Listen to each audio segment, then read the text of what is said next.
Calimera et bienvenue dans cette nouvelle série de trios célèbres.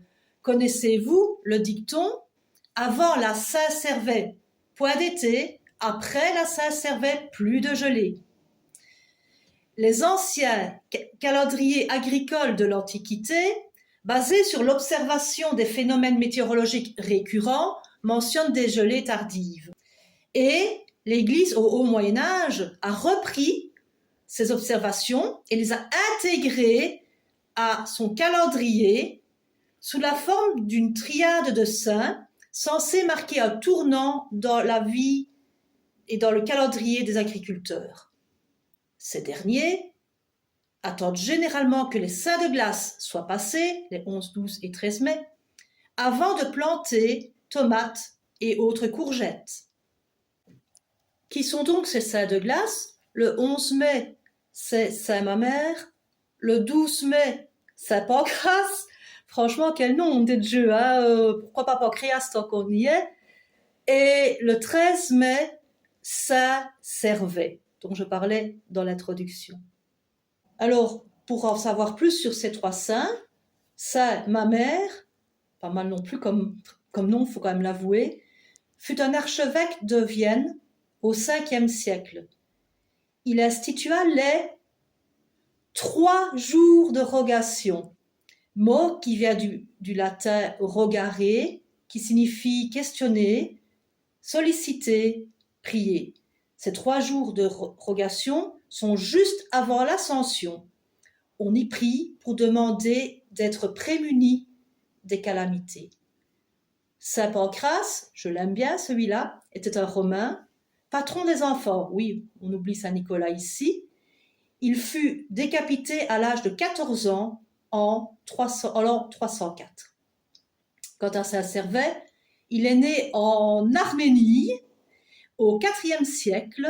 Il fut évêque de Tongres en Belgique, mais délaissa en fait la cité romaine pour aller s'établir dans la ville mosane de Maastricht, dans les actuels Pays-Bas. Et c'est à Maastricht que se trouvent ses reliques, car après sa mort, elles furent déplacées de Tongres à Maastricht. On peut donc dire que cet évêque voyagea beaucoup, tant de son vivant qu'après sa mort.